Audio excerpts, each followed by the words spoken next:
or more than that with Liza 1 and Liza 2 on the awful contract terms. We're bleeding. We're forfeiting so much value. We're bleeding as a country. And then you're going to add another 300,000 or 200,000 barrels on top of that with Payara and bleed even more. So there's no reason to approve Payara. And people say, well, we have to wait for Exxon to come and, come to the table. No, you don't. Exxon is never going to come to the table. Exxon is making a killing. We have to force Exxon to come to the table.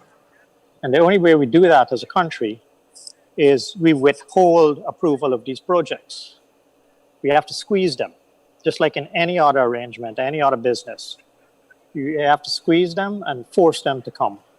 And approving Payara means that is a sign that the government is just forfeiting even more value. Okay.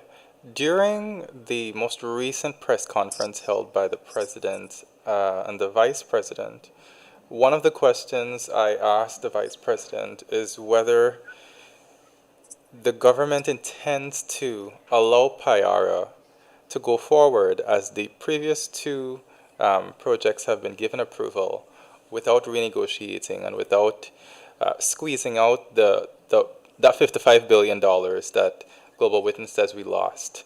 And the response that the vice president gave is, Payara is one out of quite a few projects. Payara is not the only opportunity for Guyana to get value. There are many other opportunities that Guyana will have to come to the negotiating table with Exxon and ask for more. What do you say to that? That's just kicking the can down the road. And that's coming from someone who exhibits no courage, no national drive, no national no desire for a nation to benefit. You can't kick the can down the road. I mean, you're talking billions of dollars here, we're bleeding or forfeiting. So how could you justify that as a leader of a country, as a representative, to bleed even more, to forfeit even more billions and billions a year or whatever, depending on how many barrels per oil per day.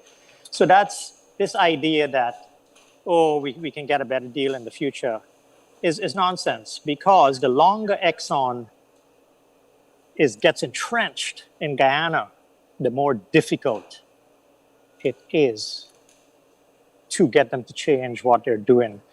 It's best practice around the world to get these contracts right as soon as possible. We failed at the start, and then we failed by approving Liza 2.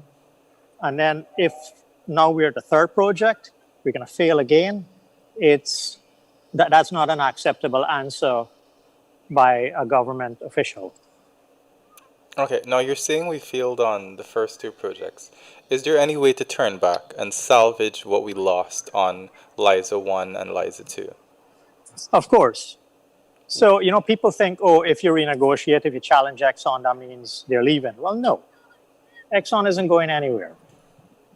This is not about kicking Exxon out of Guyana. Exxon is by oil and gas company standards, is a pretty decent company. They got to have a bad reputation. They're very arrogant. If you give them leeway, they will, exploit you. And that's the situation we're in. So it's not about kicking out Exxon, but we can get value back. And, there are many ways to do these renegotiations. We don't need to go and say that, Liza 1, we need 15% royalty and everything after that. No, we could say, Liza 1, let them keep Liza 1 on the, the awful terms, 2%. Well, it's less than 2% royalty because they can get reimbursed for fuel in the field.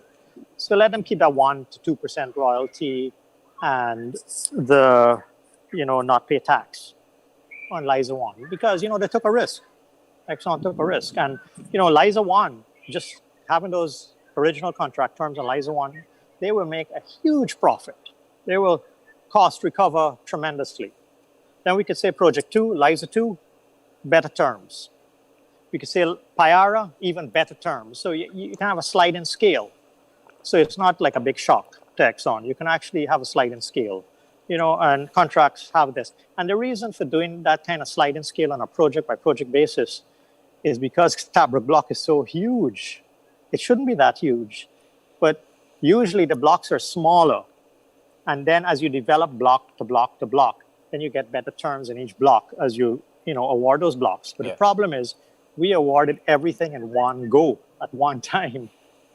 So we have to do this, trying to claw back the value on a project by project basis, and that can be done.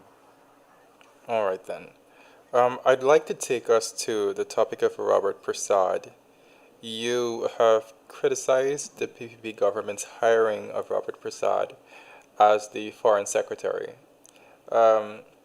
We know that Robert Prasad was involved in the controversy over the giveaway of the Kanji and Kaieteur blocks to companies that we saw do not have the track record or the wherewithal to develop those blocks.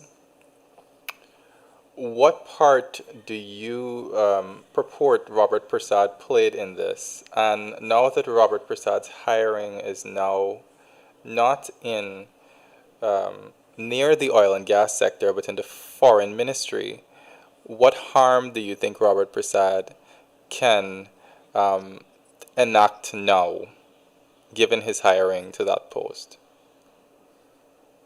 He poses a tremendous threat anywhere in government. So what role did he play with the original award of those blocks? He was responsible. He was the minister. So he is responsible. He is accountable. I see that, in my opinion, personal opinion, that was a huge dereliction of duty of a government official to forfeit hundreds of millions and billions of dollars.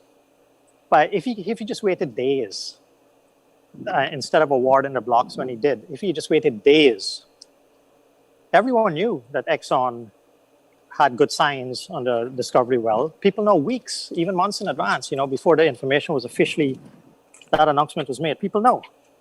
They didn't just find out they had oil there the day before they made the announcement, weeks before. So Robert Prasad and government officials, I'm quite sure there's a high likelihood they would have known. But by him deciding to give it away for nothing, if you could have waited until Exxon made the announcement for the Stabroek block, which was an adjacent block to the Kanji and Kaieteur blocks, that there was oil in the Stabroek block, then the value of the Kanji and Kaieteur block would have skyrocketed in a matter of days. But he decided not to do that. I see that as a huge dereliction of duty, and people may say, why would this government official do that? But I will let people use their imagination to figure that one out. I'm not going to say here in this interview. Now, what threat does he pose now? I believe the Ministry of Foreign Affairs plays a key part, not only now, but in the past. Who was the Minister of Foreign Affairs before? It was Carl Greenidge. Right.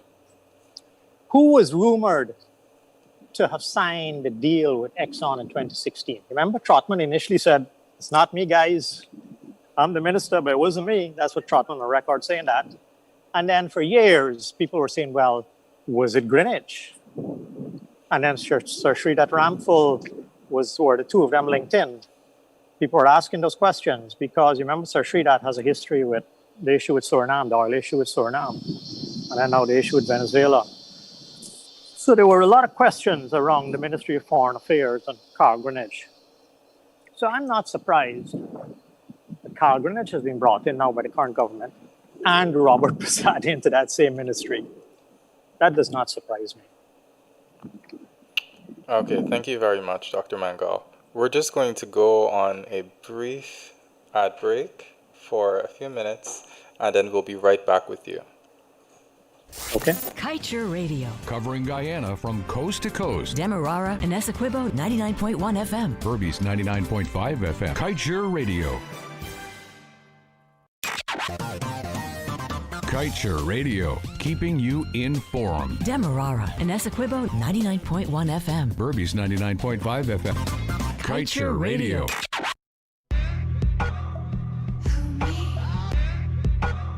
Feel the love on the Late Night Love Stop with me, Kevin Smith, alongside Selected Chino, every Tuesday at 20 hours 30 all the way to 21 hours 30.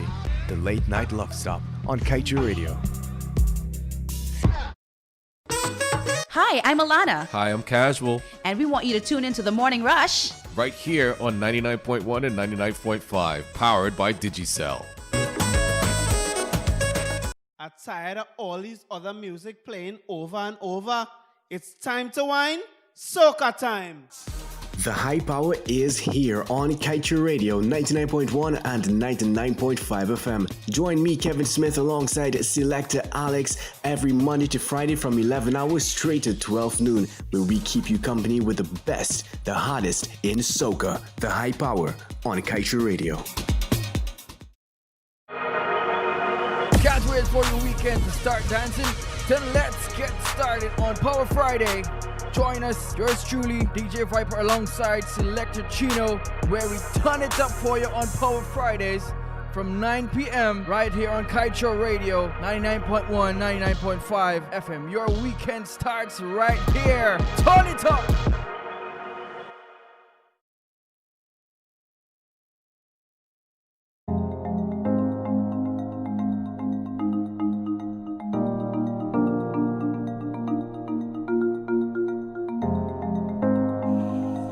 Welcome back. You're listening to Petroleum 101 on Kaieteur Radio. Tonight we are discussing good governance in Ghana's petroleum sector with Dr. Yan Mangal. Dr. Yan Mangal and I just had a discussion on the Payara project and the wider Stabroek Block Agreement, as well as the issues linked to the giveaway of certain blocks, including the Stabroek block, the Kanji and the Kaieteur blocks, and the involvement of certain officials in those matters. I'd like to turn the discussion now to Dr. Vincent Adams. Dr. Vincent Adams is the current executive director of the Environmental Protection Agency. And we later learned that Dr. Adams was sent on leave by the Irfan Ali administration. What got quite a section of society in a pickle was the fact that we are in a pivotal point in the review of the Payara project, and the two environmental issues of flaring and dumping of produced water were issues that Dr. Adams himself had attempted to champion. And it was during those negotiations and his advocacy for ExxonMobil to spend a little more to mitigate the impact of these environmental issues that he was sent on leave. Dr. Mangal, what do you think Dr. Adams' removal from this critical review at this point says about the PPP's governance? And I just want to qualify that question for a moment, because reporters did ask the president and the vice president why he was removed. And the response that we got from the president was that we know Dr. Adams is qualified to serve the government. However, we would feel more comfortable using his expertise in the oil and gas sector. So they've said they will use him in that regard at some point sooner. So on Dr. Adams, I don't really know him. I spoke with him once initially. You know, he did some work for President Granger. He wrote a report, submitted to the president, which the president shared with me. And in that report, Dr. Adams should actually share that report. He was very clear about the need for a renegotiation. So that's documented. Now, I doubt whether he's come out publicly with that, or he may, but he should.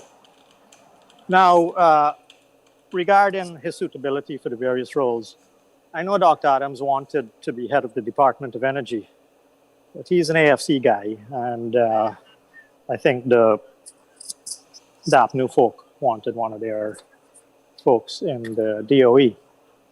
And actually, you know, I have seen his resume, and I know about his track record and background. Dr. Adams is a highly skilled environmental person, in the environmental field. I wouldn't say he is a highly skilled oil and gas practitioner, because he's not. Initially, he worked in oil and gas, initial studies, and I think the start of his career was in oil and gas. But the vast length of his career, I believe, was with the government in the US, handling environmental type issues, site remediation. I think it was mainly site remediation.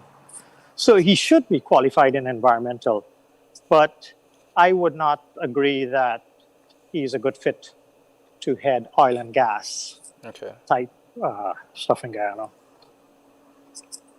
Okay, now. And on them sending him off, that's to me, that just tells me that they want everyone out the way so they can quickly approve Payara and then bring him back after, fine. But, sending him off now, if he was indeed challenging it, which you say, then that's really deceitful.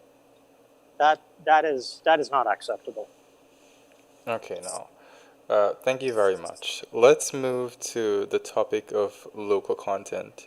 And this ropes into a little you've said about Mr. Carl Greenidge. I have posed a question to the Vice President about the renegotiation of the Stabroek Block Agreement. And he has made it clear on many, many occasions that the PPP government does not intend to renegotiate the Stabroek Block Agreement. However, the issue that the PPP is currently attempting to champion is local content, and it's making a big show of local content. And it has recently appointed a local content panel, which includes Mr. Greenidge and the Trinidadian expert, Mr. Anthony Paul. Yeah. Would you say that the championing of local content is an adequate substitute for the PPP's refusal to renegotiate the Stabroek Block Agreement? No, it's a complete red herring. It's a facade, it's a show to try to pretend they're doing something. And there are good reasons for them doing this. First of all, let's compare local content to the 55 billion. Okay. Countries make their money from the production sharing contracts and the royalty and the tax, which we're not getting at the moment. Countries don't make their money from local content. If that was the case, then we should just give away all the oil. Say, Exxon, we don't need no royalty. Let's move the royalty to zero. Instead of that 50-50 production share, you take 100%. We'll take 0%. And then, we can just send you sandwiches to your rig and come offshore and collect your waste and your shit and stuff like that.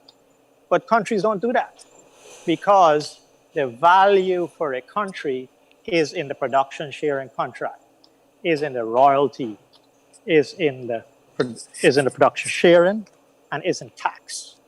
That's where countries make billions and billions, and that's where we're losing 55 billion. Of course, we need local content, and we need to be firm about that. And Anthony Paul is a great guy for that. He is an expert. He is an actual expert in that. He goes around the world. He's well respected by governments. Right. So Anthony Paul is good for that. Greenidge, I suspect they put Greenidge in there so Anthony Paul doesn't go too far as to kind of hold back Anthony Paul. Because remember, people said, and this was published in the Kaieteur News, that Greenidge was a spokesperson for Exxon. So if you follow that thread, why would Greenidge be in there? I think he's there just to stop people from being too pro-local content. And the other guy, Kevin Ramnarayan from Trinidad, he doesn't add any value. He has been knocking around Guyana for years, looking to get involved. Now the government changed, so he hasn't in. But he's not respected by countries around the world to go and do local content. The only one there is Anthony Paul. But local content is a red herring. We need it, but it's peanuts compared to the 55 billion. So when the PPP and Jack, they would tell you, yeah, we're just going to focus on local content. You got to tell them you're missing the point. That's irrelevant. All right then. Thank you very much.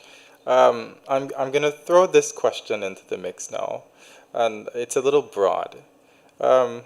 Let's say Oh, you... let me just, I want to make another point on local content. Sure. The reason why they're pushing local content is because local businessmen will make a killing. Even if the royalty is 0%, even if the production share is 0%, so we get nothing from the oil, the local businessmen in Guyana will still make a killing from local content. And that is why the PPP in the private sector commission and a lot of PPP supporters are local businessmen. That is why they are so excited by local content, because they will get rich. Even if Guyana gets zilch from the production sharing contract and the people get shafted, those business people will still do extremely well. So that's why I think another reason the PPP is pushing local content. Okay. Now, the next question I was getting to is, you're saying we're in a pickle right now. We approved LISA 1 and LISA 2, which are disastrous. At this point, if you were at the helm right now, what would you do first? First thing, make it, and this is where you can't, hide and try to play games and stuff like that. You got to be clear. Make it clear. Mm-hmm. Guyana is not going to approve Payara. Guyana is not going to approve any more projects until we get to a more equitable arrangement on the revenue side. And then Exxon is going to jump up and down. They're going to say they're going to pull out the country, all sorts of shit, a lot of geopolitical stuff as well. But, you just got to sit tight. And they're not going to stop producing from LISA 1 and LISA 2, because those ones, LISA 1 and then LISA 2 come in. That production will keep going and we will get the income. But we just sit there and say, no, we're not approving Payara. Then what we need to do is what we needed to do in 2017 when I was there, and I advised them to do, is jumpstart the hiring. You got to jumpstart the capacity building.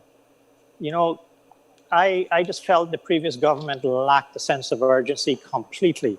They didn't really know what was going on. It didn't matter how much you told them. They didn't seem to care. So we need to jumpstart the hiring of oil and gas professionals, ethical people. We also need to start planning out the institutions and setting those up and building them, because this renegotiation is going to take a bit of time. So that time is would be very valuable for us as a country to catch up, to hire people, to get laws and stuff instituted, to get buy-in across the country. This oil thing can't work with a racially divided country like Guyana. Guyana is a perfect prey for Exxon or any other multinational country to come and exploit, because of the racial hatred that is fanned purely by politicians. We need to deal with that. And that's an artificially fed thing by the two main political parties, the PNC and then the PPP. We need to move away from that. So, we can clean house. There's a lot of cleaning house we can do in that time where we are renegotiating the contract for the Starboard Block. But the first thing we need to do is make it clear we're not approving Payara. Okay. I know this is definitely not your area, but you mentioned the racial animosity that we have and how that makes Guyana a perfect prey for companies and politicians who want to divide. How does Guyana even handle something like that? The racial animosity, how does it prevent oil companies from capitalizing on that division? How can we build a nation with that? This animosity was fed and fanned by politicians. And the only reason we still have the PPP and the PNC as political parties is because they've been fanning this racial animosity. But a consequence of that is Guyana is a failed state. Guyana has gone nowhere in 50 years. So if we want to become a Singapore, become a successful nation, we have to deal with it. And, sadly, the voters had an opportunity just this year to bring in new parties, and they didn't. So, but, I was hoping that President Granger was a man of integrity and that he would do things. And many people, that's why he was voted in. Many people thought so, but other people were very worried about him as well. But I was hoping that President Granger would be kind of benign leader, a man of integrity who would push things through. And that's one scenario of fixing a country like Guyana, is having this kind of benign leader who pushes things through from the top. But that didn't happen. And then, the whole issue with the rigging, the election rigging proved that, it was very disappointing for many people to see them behave like that. So, the voters decided not to institute that change. We had a recent leader who didn't do it. So how do we do it? It goes back to the populace and the people, and they have to become active. They have to take an interest in their future. Just sitting down comfortably in your PPP, comfort zone, or your APNU comfort zone, that's failure. That's the same old failure that we've had. And it's for people of Guyana to actually become much more active than they are. Okay, then.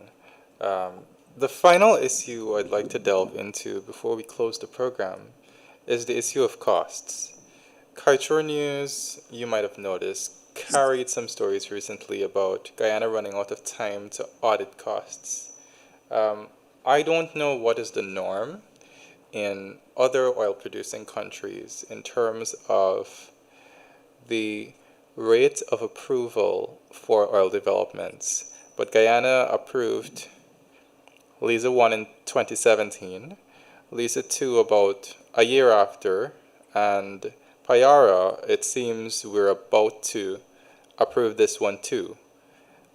Is it the rate at which Guyana is approving these projects is what has it in a pickle with its ability to check the costs that Exxon is foisting upon the government?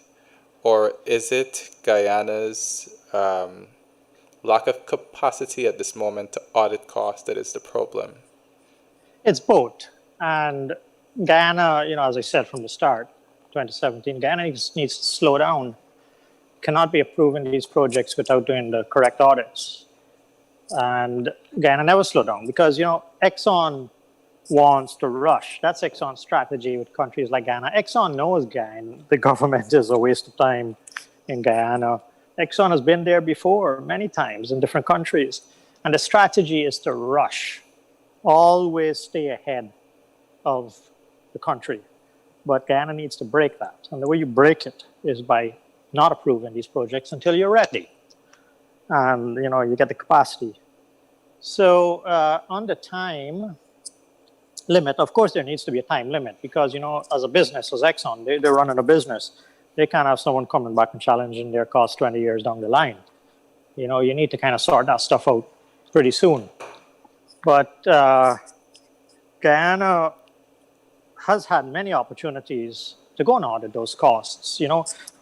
Liza 1, we did a really bad job. Trotman went and hired Intex C, which they did probably they never wrote a field development plan before or reviewed a field development plan before. And then they went and hired Bayphase for the second one, which I never heard of that company.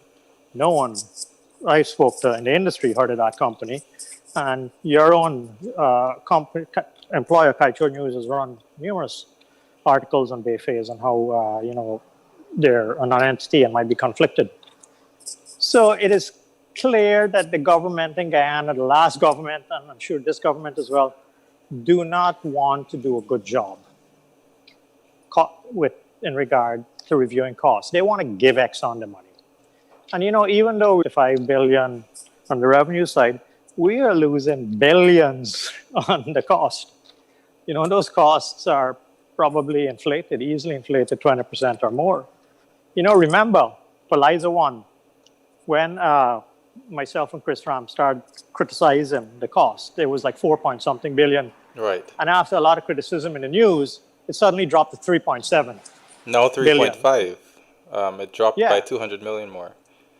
Yeah. So, costs change because, market conditions, it's cheaper to build an FPSO now than, say, 2 years ago or something. So costs change.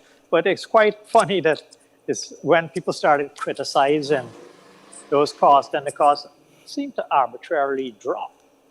So I suspect there was a lot of fat in there. I remember Carl Greenwich was, I think, when we were criticizing Exxon on costs, he was one of them who may have, if you need to, I may be wrong here, but I think he came out and said, no, the oil company is not going to inflate costs. They're not going to inflate their own costs. But oil companies do. I work in an oil company. Oil companies make a lot of money by inflating costs. So that's an area we need to focus on, and we're not focusing on like the rest, like all the other areas.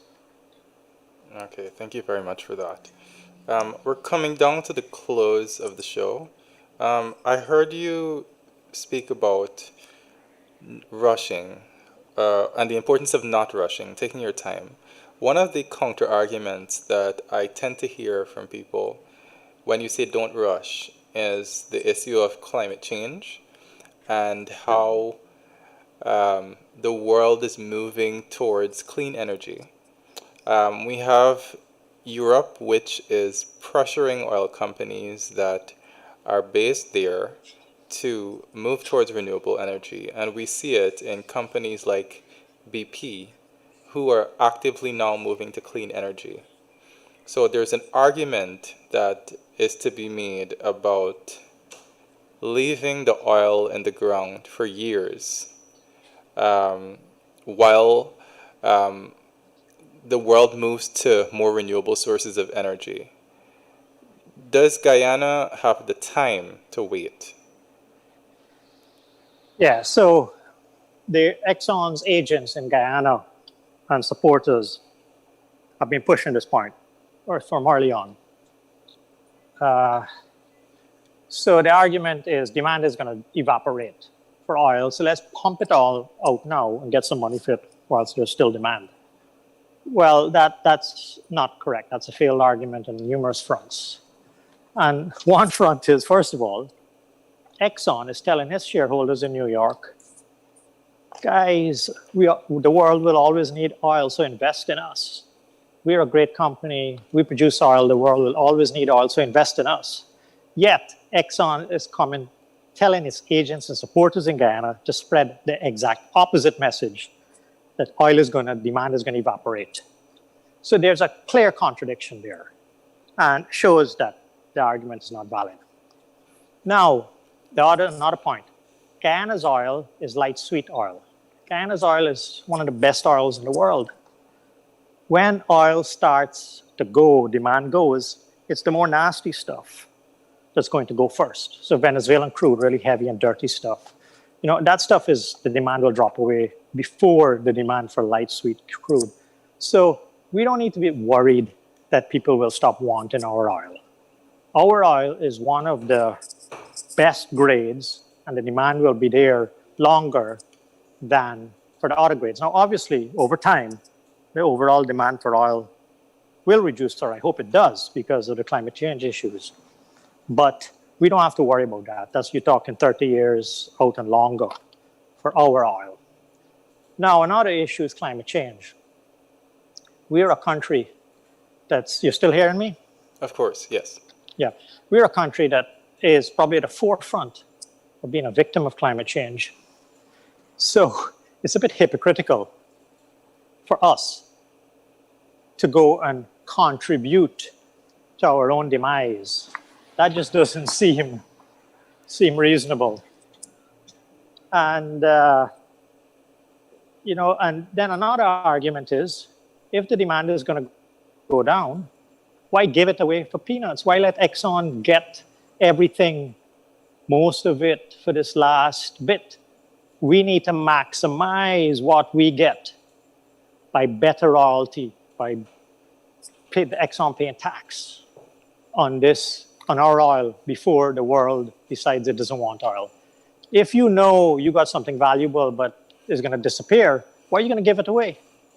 You do the opposite. You try and maximize what you can get out of it before it disappears. But it's not going to disappear. So on numerous fronts, on numerous arguments, I feel that argument that is being proposed, I think pushed by Exxon and Guyana, is now valid. That we need to give it away now and pump, baby, pump as much as we can, because demand is going to evaporate. That's not an issue for Guyana. Okay, thank you, Dr. Mangal. We have come down to the final moments of Petroleum 101 this week. I want to thank you for coming on for our viewers and our listeners. But before we go, I am going to allow you to make any final comments, what you'd like to say to the listeners before you go. Okay, so the focus now needs to be on Payara. And as I said recently in a letter, the people who this government will listen to are their supporters. So the supporters of this government, if they want Guyana to head in the right direction and change course, need to come out strongly in trying to influence this government not to approve Payara and to also push for a renegotiation. They would be doing an immense service to the whole country by doing that. And you got to recognize Guyanese politicians are fickle, not very good, corrupt. So the populists, the people who can have influence over this government and the politicians, I would really ask them to, pull out all the stops to influence this government not to approve Payara. All right. That's a wrap, folks. You are listening to Petroleum 101 on Kaieteur Radio on 99.1 or 99.5 FM. Here, every Tuesday, we discuss the latest developments in Guyana's oil and gas sector, and we bring on experts and persons who show a vested interest in advocacy for better for Guyana so they can tell you what's up.